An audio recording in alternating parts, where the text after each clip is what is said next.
हे संपूर्ण भाषण हे भारताच्या राज्यघटनेच्या मूल्यांवर आधारित. त्याबद्दल आम्ही सर्वांनी त्यांचा अभिनंदन. मला काय सांगायचं की मी इतिहासाचा विद्यार्थी आहे आणि इतिहासातच मला बाबा कमी मार्क मिळायचे. राज्यशास्त्रात भरपूर, अर्थशास्त्रात भरपूर, तत्वज्ञानामध्ये भरपूर, पण इतिहासात कमी.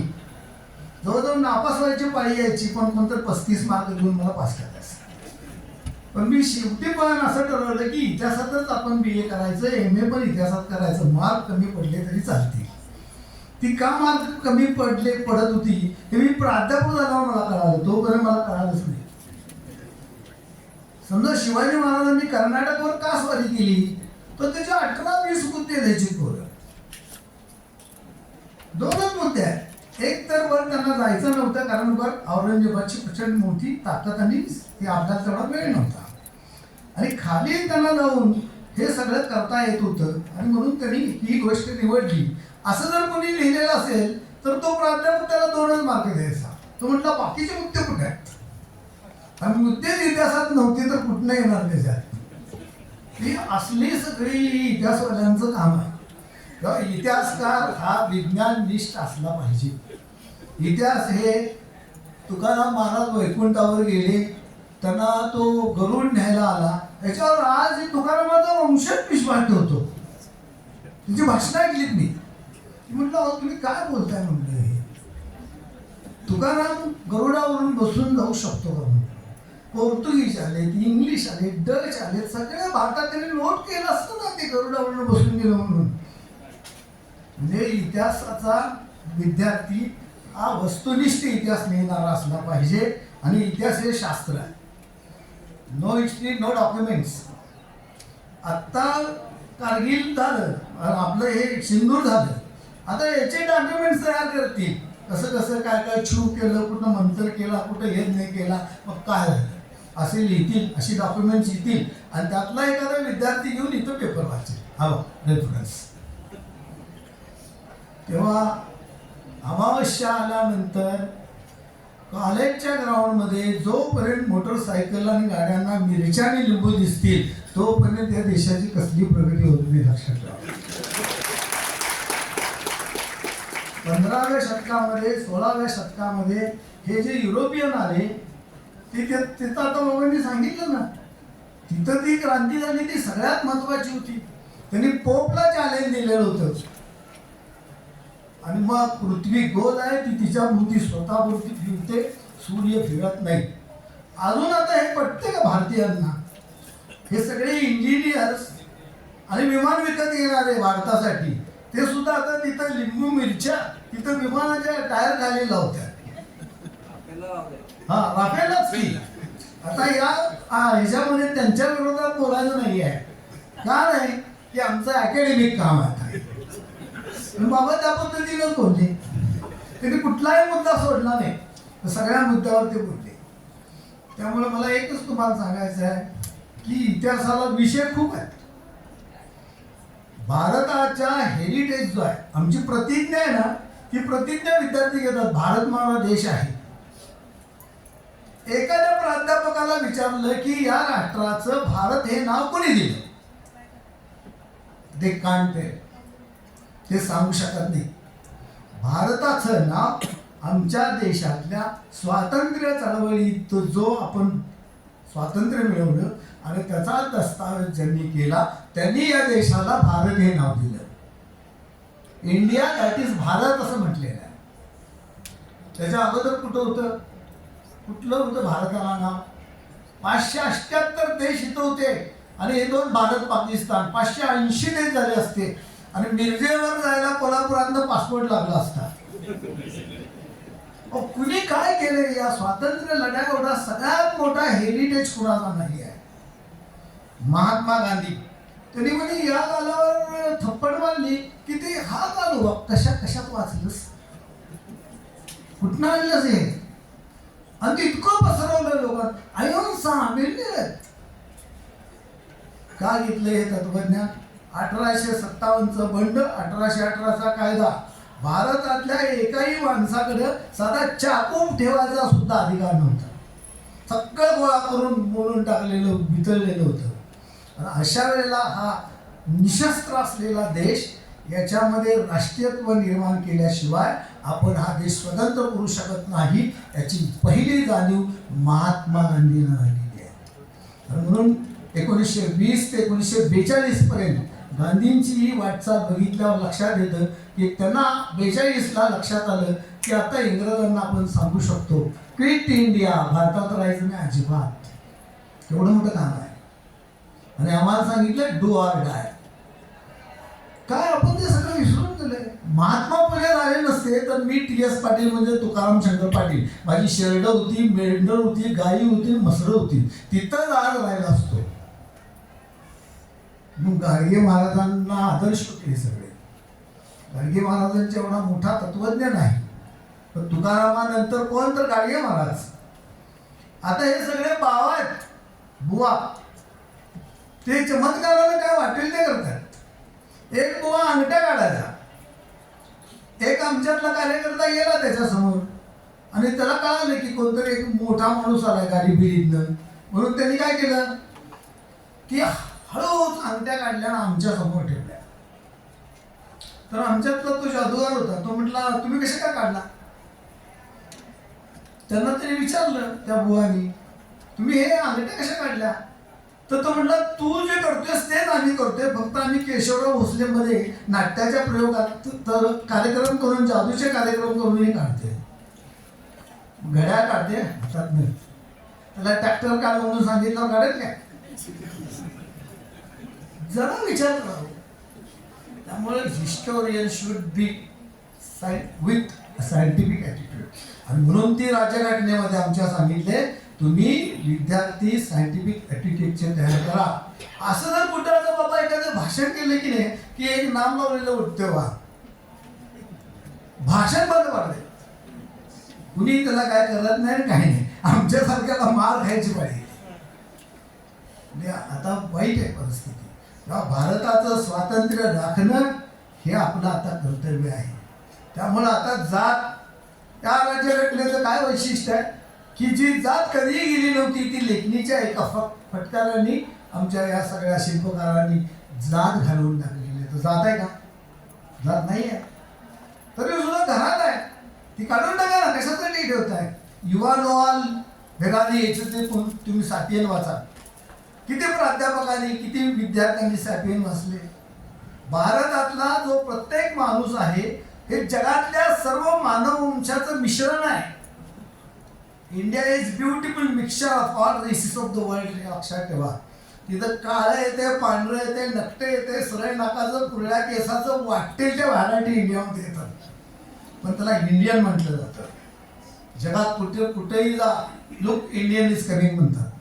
आणि म्हणून आम्ही भारताचे लोक, हे राज्यघटनेत का आलं वाक्य. तिथे डिस्क्रिमिनेशन आहे का. तेव्हा हे केवढा मोठा हेरिटेज. 5000 वर्ष सगळी गुलामीची वर्ष आहे. इसवी सन पूर्व 2रं शतक पुष्यमित्र शृंगानं जे राज्य मिळवलं त्यांनी मनुस्मृती आणली आणि ती मनुस्मृती काल परवापर्यंत चालू होती. राज्यघटनेने ती मोडून टाकली. आता मनात आहे, डोक्यात आहे, ती परत आणण्याचं काम म्हणजे प्रतिक्रांतीचं काम आता सुरू आहे. आणि हे जर आपल्याला ओळखलं नाही, विद्यार्थ्यांनी ओळखलं नाही तर कसं होणार. स्त्रियांना एवढ्या मोठ्या प्रमाणामध्ये शिक्षण दिल्यामुळे काय होते हे या देशाने आज बघितलेलं आहे. आता सती घालायची तिला 13-14 वर्ष, 8व्या 9व्या 10व्या वर्षी लग्न करायची. नाना फडणवीसाची शेवटची बायको जी होती तिच्या लग्नाला एक नाना फडणवीसाची नातेवाईकच केली नाही. तिने नानाला पत्र लिहिलं, नाना जरी या लग्नाला मी आलो नाही तर पुढच्या लग्नाला नक्की. हे पेशवे दप्तरात नोंद असलेलं पत्र, पेशवे दप्तरात नोंद. ते असलं चीन कुठं तर तिथं कर्नाटक आहे, तिथं वडाचं झाड आहे, तिथं चीन आहे वाटते. हे ज्ञान होतं भूगोलाचं. आणि त्यावेळेला हे पादाक्रांत करून आम्ही का नाही विजय मिळवला की समुद्र पर्यटन आपल्याकडे निषिद्ध आहे. आणि जे जे आमच्यातले महावीर गेले तिकडं परत येताना या ब्रह्मवंतानं सांगितलं प्रायश्चित्य घेतलं पाहिजे. मग हे पंचगव्य घेतलेलं आहे, शेण मूत्र ते दूध दही ताक काय येईल ते, आणि ते प्राशन केल्याशिवाय तुम्ही परत पवित्र होत नाही. हे केव्हा बदलणार. तेव्हा विज्ञाननिष्ठ विचार, अरे भारताला विज्ञाननिष्ठ होता ना. भारताची प्राचीन परंपरा जर काढली तर लोकायत कोण होते, सांख्य कोण होते, यांची परंपरा बघा तुम्ही. आणि हीच परंपरा आत्ता आपण निर्माण करायला पाहिजे, तरच जगाबरोबर आम्ही कॉम्पीट करू शकतो. म्हणजे सोशल सायन्सचं हेच काम आहे की त्याला आपला सिटीजन घडवायला पाहिजे, तो आदर्शवादी असला पाहिजे.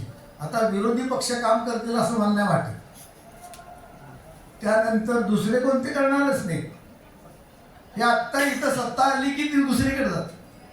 इतिहास तोच सांगतो, भारतीय माणसाला सत्ता कुणाकडे आहे आणि मतदाराला काय शिकवलं, कोणी आला ते सारखाच, चोराची काय लंगोटी घ्या असं म्हणते. म्हणजे हे जे मत दिले ते मत भारतीयांना फक्त ज्याला आमच्या ग्रामीण अच्युती मिळाली, म्हणजे त्यांनी काहीही केलेलं नाही मतासाठी. स्वातंत्र्य सैनिकांचा त्याग, लोकांचा त्याग, पण फुकट मिळालेलं मत आहे.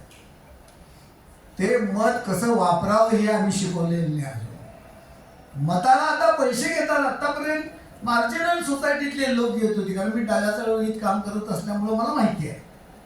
पण आता प्रोफेसर मताला पैसे मागतात. मी एकाकडे गेलो, काही नाही, मी पैसे वगैरे काय मागणार नाही, फ्लॅट तेवढा आमचा रंगवून द्या. म्हणजे त्याला मताचं काय महत्व कळालं. आणि हे इतिहासामधून काय शिकलो आपण, शिवाजी महाराजांची सर्व मूल्ये ही धर्मनिरपेक्ष तत्वज्ञानावरची, कारण त्यांचे आजोबा हे सुफी संतांचे शिष्य आहेत, शेख मोहम्मदांचे. आणि म्हणून आपल्या घरातल्या सगळ्या त्यांची नावं शहाजी, शरीफजी, पिराजी, शेरपूरजी अशी ठेवलेली आहेत. ही मुस्लिम दर्ग्यावरून आलेली नावं आहे. हिंदू मुस्लिम तहसीब काय आपली. आता दिसत ते पूर्ण मुसलमान, आता संख्या वाढणार, 47ला संपणार देश.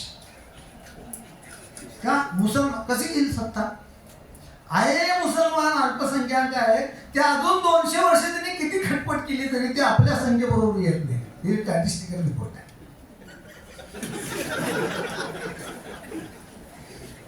याला 3 बायका. मी एकदा कोल्हापूरमध्ये अकबर मोल्ल्यामध्ये सर्वे घेतला. कुणाच्या आल्या, बापशा, अब्दुल्या, कुणाच्या 3 बायका तेवढं शोधायचं. संपूर्ण आमच्या विद्यार्थ्यांबरोबर सर्वे घेतला आणि मला एक सुद्धा माणूस सापडला नाही. एका दुसरा सापडला, त्याच्या 2 बायका होत्या, पण बाकीच्या एकच बायको होती. मग मी शिवाजी पेठेत गेलो, किती बायका, दोन पुन्हा आहेत ते बघायला. त्यात आमचीच पाहुणी 10 वाजली. रिपोर्ट मी दिला मुस्लिम बोर्डकडे. एक बायको त्यांनी केली, तिचा तलाक झाला की तिला दुसरा नवरा करायची परवानगी आहे ना, ती जाते तिकडे. तुमच्याकडे ते पण नाही. लग्न झालेल्या स्त्रीशी सोडलेली आहे, तिच्याशी लग्न करत नाही. आणि सगळं पेरलेलं, इतकं पेरलंय, ज्या संघटनेचा भारताच्या स्वातंत्र्य लढ्यामध्ये कसलाही सहभाग नव्हता, कोणत्याही प्रकारचा नव्हता, ते आज भारताच्या या सबंध सत्ताधीश आहेत. मी 1942च्या म्हणजे स्वातंत्र्य लढ्यात राष्ट्रीय स्वयंसेवक संघाचा सहभाग या नावाचा पेपर लिहिला. शिवाजी विद्यापीठाच्या इतिहास परिषदेमध्ये तो वाचलाय मी. आज अखेर कुणी त्या पेपरावर भ्रम काढलेला नाही, कारण आर्काइव्ह सोर्सेस आहे, सगळे सोर्सेस व्यवस्थित आहे. आणि त्यामुळं त्यांनी काही मदत केलेली नाही. स्वातंत्र्य लढ्यामध्ये भाग घेतच नव्हते. ते ब्रिटिशांच्यासाठी सैन्य भरतीचं काम करत होते आणि ते आम्हाला काय माहिती नाही. पाकिस्तान कुणी निर्माण केला? पाकिस्तान इथल्या धर्मांध संघटना ज्या होत्या त्यांनी निर्माण केलेलं आहे. त्यामध्ये मुस्लिमांची पण संघटना होती आणि या हिंदुत्व संघटनेचा मुस्लिमांच्या लीगला पाठिंबा होता. ती तुम्ही तुमचं देता, आम्ही आमचं देतो. ब्रिटिशांना काय, जेम्स मिलचा इतिहास तिथून सुरू होतो ना, वाचला की आपल्याला कुणी इथं फोडाफोड जोडाजोड केली. आणि सेम आता सुरू आहे. जातीत भांडणं. आता मराठ्याचं रिझर्वेशन, त्याला सांगते हे ओबीसी वाईट आहे, ते ओबीसी तिथं उठून बसलं. यापूर्वी कधी होतं? आणि रिझर्वेशन मागणारी भारताच्या राज्यघटनेतलं आर्टिकल नंबर 44 बघा ना, मागेल त्याला काम. मग मनरेगातून किमान 200 दिवसाचा रोजगार आता उपलब्ध झालेला होता. जर मिळत नसेल तर ती द्यायची जबाबदारी गव्हर्नमेंटवर होती. आता ते पण काढलं. महात्मा गांधीजींचं नाव होतं त्याचं. आणि गांधीजींचं नाव काढून टाकल्यावर रिॲक्शन किती आल्या? त्या आमच्या वेळेला आम्ही विद्यार्थी होतो तेव्हा त्या भिडेंनी यांनी लिहिलेलं होतं, गांगलनी, की हे कसले फुले, ही तर दुर्गंधी. तसं लेख आहे. हा बाळ गांगल. काय परिणाम झाला? कुणाची रिॲक्शन आली? तेव्हा रिॲक्शन या देशात येण्यासाठी या देशातल्या सामान्य माणसाला माझा रोल काय हे कळालं पाहिजे. तेव्हा इतिहासकारांच्या वरी फार मोठी जबाबदारी आहे की निर्भीड होऊन लिहिलं पाहिजे. पत्रकार भारतामध्ये एवढे पत्रकार आहेत. माझ्या डोळ्यासमोर या देशात फक्त 10-12 असे पत्रकार आहेत. त्यांच्या संस्थांनी त्यांना काढून टाकले, पण एकटे लढतात. म्हणून विरोधी पक्ष जरी देशाला नसला प्रस्तावितांच्या विरोधात, तर प्रत्येक देशातला सामान्य माणूस सजग होऊन विरोधी पक्ष व्हायला पाहिजे. तरच आपण हे करू शकू आणि या देशाचं स्वातंत्र्य जे मिळालेलं आहे ते अबाधित ठेवू शकू. अध्यक्षांनी फार बोलायचं नसतं, ते नॉमिनल असतं. पण मला ही संधी दिली, मला बाबांचे विचार ऐकायला मिळाले. कारण जेव्हापासून एक सायंटिस्ट आपल्या देशाचा मंत्री होता, एक सायंटिस्ट आपल्या महाराष्ट्राचा मुख्यमंत्री होता, त्या कालखंडामध्ये महाराष्ट्राने अतिशय चांगले निर्णय घेतलेले आहेत. आणि त्याचं कारण म्हणजे एक दृष्टी असलेला माणूस काय करू शकतो ते आपल्या लक्षात आलं. तेव्हा आजच्या या कार्यक्रमामध्ये त्यांनी आम्हाला जे मार्गदर्शन केलं ते अत्यंत उद्बोधक आहे. याबद्दल मी त्यांचे धन्यवाद मानतो. आणि मला इथं बोलवल्याबद्दल आदरणीय क्रीडाधीक्षक, माझे मित्र अभय पाटील आणि आपण सर्वांनी मला अध्यक्ष म्हणून इथं मान दिला, याबद्दल आपले आभार मानतो. आणि मी माझं हे छोटेसे भाषण संपवतो.